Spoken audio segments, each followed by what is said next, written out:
Welcome to the Leo. నిన్న ఏలూరు జిల్లాలో నిర్వహించినటువంటి పేదల సేవలో కార్యక్రమంలో ముఖ్యమంత్రి చంద్రబాబు గారు అయితే పాల్గొన్నారు. ఈ సందర్భంగా స్వయంగా ప్రతి నెల చంద్రబాబు గారే స్వయంగా ఒక కుటుంబానికి పింఛన్ అందించడం అనేది మనం అందరం చూస్తున్నాం. అలాగే నిన్న ఏలూరు జిల్లాలో ఒక కుటుంబానికి అయితే పింఛన్ అందించి ఆ కుటుంబ ఆర్థిక పరిస్థితుల గురించి అడిగి తెలుసుకున్నారు. ఇక బహిరంగ సభలో మాట్లాడుతూ చంద్రబాబు గారు ఒక మాట చెప్పారు. 50,000 కోట్లు ఇప్పటి వరకు కేవలం పింఛన్ల కోసమే ఖర్చు పెట్టారు. దేశంలోనే అత్యధిక పింఛన్ ఇస్తున్న ఏకైక రాష్ట్రం ఆంధ్రప్రదేశ్, ఏకైక ముఖ్యమంత్రి చంద్రబాబు గారు. దేశంలో మరే రాష్ట్రంలో కూడా 4,000 రూపాయలు, అలాగే 6,000, 10,000, 15,000 పింఛను, ఇంత పెద్ద మొత్తం పింఛన్లు ఏ రాష్ట్రంలో కూడా ఇవ్వట్ల. ఒక ఆంధ్రప్రదేశ్లో మాత్రమే ఇస్తున్నారు. అత్యధికంగా ఆ పింఛన్ల కోసం బడ్జెట్ను ఆంధ్రప్రదేశ్లో మాత్రమే కేటాయిస్తున్నారు. ఈ విషయాన్ని స్వయంగా చంద్రబాబు గారు చెప్పారు. గతంలో ఎన్నికల ముందు చంద్రబాబు గారు ఒక మాట చెప్పారు. సంక్షేమం, అభివృద్ధి రెండు కళ్ళ లాంటివి. అంటే సంక్షేమం అంటే జగన్మోహన్ రెడ్డి లాగా ప్రతి వారం వెళ్ళిపోయి ఆ ఆర్బీఐ ముందు నుంచి ఎంత వస్తుందా అని ఎదురు చూడటం కాదు.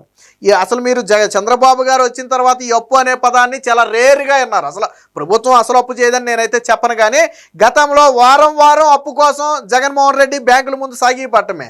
అప్పట్లో అప్పుల శాఖ మంత్రిగా పేరొందినటువంటి బొగ్గన ఆంధ్రప్రదేశ్లో కంటే ఢిల్లీలోనే ఎక్కువ మకాం వేసేవాడు. ఎందుకంటే నెల గడిచేటప్పటికి అప్పు కోసం ఏదో దారి ఎతకాలి. అక్కడ కేంద్రం దగ్గర సాగిలు పట్టమో లేదా బ్యాంకుల దగ్గర సాగిలు పట్టమో ఏదో ఒకటి చేసి అప్పు తేవాలి. అప్పు తేకపోతే ఉద్యోగుల జీతాలు కూడా అందం. అప్పట్లో పింఛన్లు ముందిస్తే ఉద్యోగుల జీతాలని 12వ తారీఖు, 13, 15వ తారీఖు దాకా జీతాలు కూడా ఇచ్చే పరిస్థితి ఉండదు. బట్ ఇప్పుడు ఆ పరిస్థితి లేదు.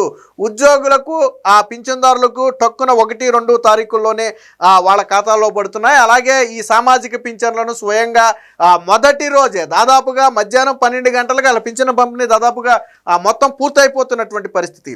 ఎక్కడా కూడా ఏ ఒక్కరూ ఇబ్బంది పడకుండా ఆ పంపిణీ కార్యక్రమం చేస్తున్నారు. దీంతో అంటే మనం మాట్లాడుకునేది 50,000 కోట్లు అనేది కేవలం పింఛన్ల గురించే.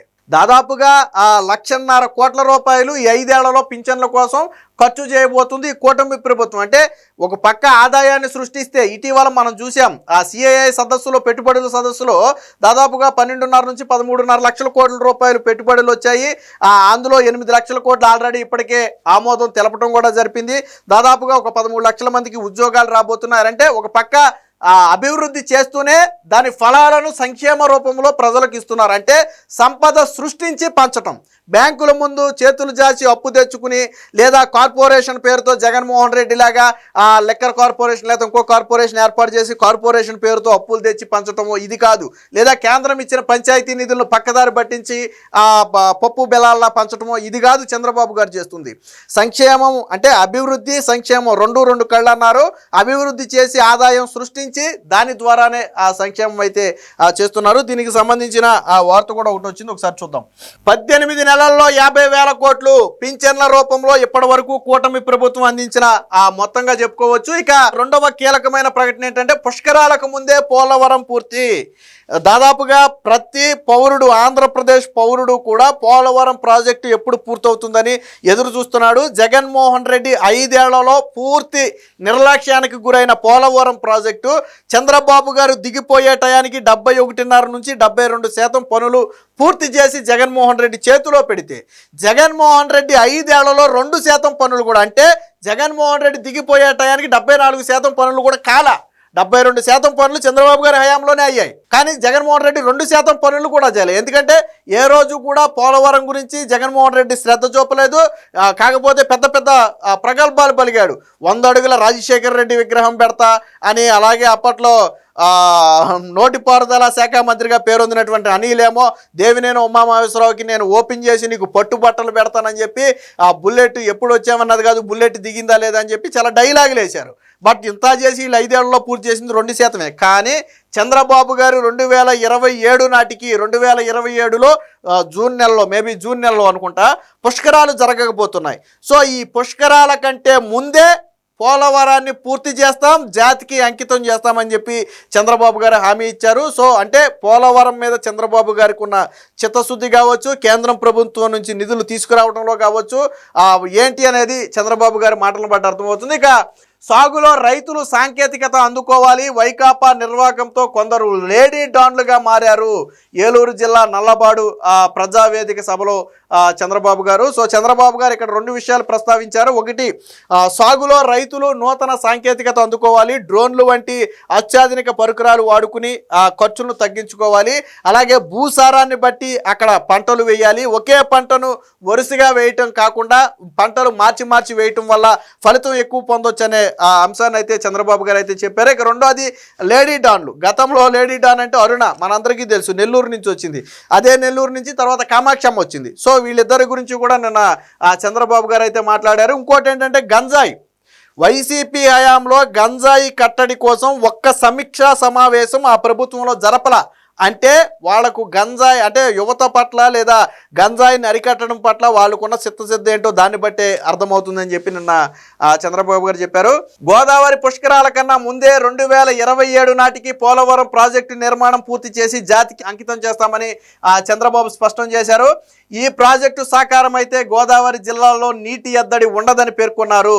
నిలిచిపోయిన చింతలపూడి ఎత్తిపోతల పథకం పనులను కూడా పూర్తి చేసి పోలవరం కుడి కాలువ ద్వారా మెట్ట ప్రాంతానికి నీళ్లు అందిస్తాం. అంటే ఇటు పోలవరం ప్రాజెక్టుతో పాటు మరొక ఇంపార్టెంట్ ప్రాజెక్ట్ అయినటువంటి చింతలపూడి ఎత్తిపోతల పథకం కూడా పూర్తి చేస్తామని చెప్పి హామీ ఇచ్చారు.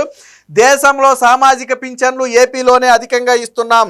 5 ఏళ్లలో ఒక్క పింఛన్లకే 1.65 లక్షల కోట్లు ఖర్చు చేస్తున్నాం. గత 18 నెలల్లో 50,000 కోట్ల రూపాయల పింఛన్లను ఇప్పటి వరకు మేము అందించామని చెప్పి చెప్పడం జరిగింది. ఈ కార్యక్రమంలో భాగంగా ఒక ఇంటికైతే వెళ్ళి నాగలక్ష్మి అనే ఒక మహిళ ఇంటికి వెళ్ళి మూత్రపిండాల వ్యాధితో బాధపడుతున్న మహిళ ఇంటికి వెళ్ళి 10,000 రూపాయలు ఇవ్వడంతో పాటు ఆ కుటుంబ యోగక్షేమాలను అయితే అడిగి తెలుసుకున్నారు. మనం ఇక్కడైతే చూడొచ్చు. ఆ తర్వాత నల్లపాడు ప్రజావేదిక వద్దకు చేరుకుని మాట్లాడటం జరిగింది.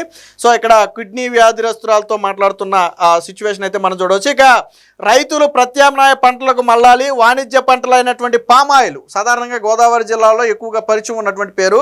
ఈ పామాయిల్ 1984లో ఎన్టీఆర్ పరిచయం చేశాక ఇప్పుడు అదే ప్రధాన ఆదాయ వనరుగా మారింది చాలా మందికి. ఎందుకంటే మిగతా పంటల కూలీలు కావచ్చు లేదా పెట్టుబడి ఖర్చులు కావచ్చు ఎక్కువ అవటం, ఇదంతా ఇబ్బందికరంగా మారి చాలా వరకు పామాయిల్ వైపు తిరిగారు.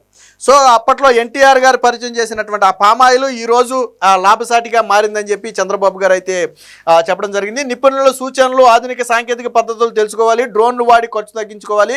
లాభసాటి వ్యవసాయంపై ప్రభుత్వం రూపొందించిన పంచసూత్రాలను ఈ నెల 3 నుంచి ప్రతి నియోజకవర్గంలో ప్రతి రైతుకి అవగాహన కల్పించే కార్యక్రమం చేస్తున్నామని కూడా చెప్పడం జరిగింది.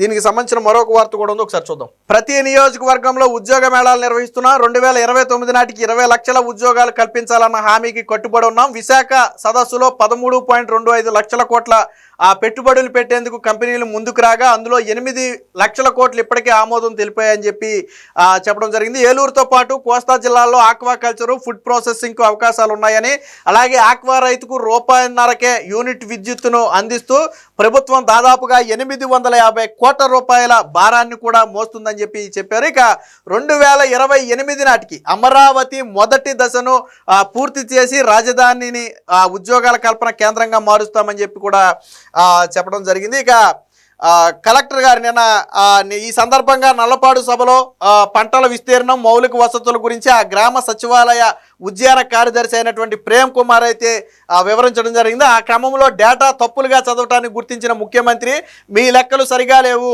అవగాహన లేకుండా మాట్లాడుతున్నారు, నేను వస్తున్నానని ఏదో డేటా తెప్పించి చదివారు, 499 హెక్టార్లు అంటే ఎన్ని ఎకరాలు, ఊళ్ళో మీరు చెప్పిన లెక్కల ప్రకారం పామాయిల్ సాగు అంతగా లేదు కదా, గ్రామ ప్రాథమిక సమాచారం పైనే మీకు అవగాహన లేకపోతే ఎలా అని చెప్పి మందలించారు. ఇదే సందర్భంలో కలెక్టర్ను కూడా పిలిచి, ఏంటండి కలెక్టర్ గారు, మీరు ఒక్కరే పని చేయడం కాదు, అందరితోనూ పని చేయించాలి, అవగాహన పెంచుకోవాలి, ఈసారి మళ్ళీ వస్తా, సచివాలయంలో గ్రామ రికార్డులు పక్కాగా ఉండాలని చెప్పి చెప్పడం జరిగింది. అంటే చంద్రబాబు గారితో అంత ఈజీగా ఉండదు, జగన్మోహన్ రెడ్డి కాదు. వాళ్ళు ఏం చెప్పారు, జగన్మోహన్ రెడ్డి కంటే వాళ్ళు ఏం చెప్పారో తెలియదు కాబట్టి అన్నిటికీ తల ఊపుతారు. ఇంతకీ 449 హెక్టార్లు అంటే ఎన్ని ఎకరాల్లో జగన్మోహన్ రెడ్డి కూడా తెలియదు. కానీ చంద్రబాబు గారికి ఈ లెక్కలు ఈ డేటా మీద పక్కాగా అవగాహన ఉంది. రెండోది, ఆయన ఏదైనా ఒక నియోజకవర్గ పర్యటనకు కానీ ఒక జిల్లా పర్యటనకు కానీ వెళ్తున్న సందర్భంలో దానికి సంబంధించిన కొంత డేటా తెప్పించుకుని చూసుకుని మరీ వెళ్తాడు ఆయన. సో ఇదే సమయంలో నిజంగానే చంద్రబాబు గారు వస్తున్నారని చెప్పి హడావిడిగా డేటా రెడీ చేసేస్తే అప్పటికప్పుడు చదవడానికి ఇబ్బంది, తప్పులు డేటా చదువుతుంటే చంద్రబాబు గారు యాక్సెప్ట్ చేయలే. నేను వచ్చాను కాబట్టి మీరు ఏదో చదివినిపిస్తున్నారు తప్ప ఇది తప్పు, ఈ డేటా తప్పు, మీరు చెప్పే డేటా తప్పు.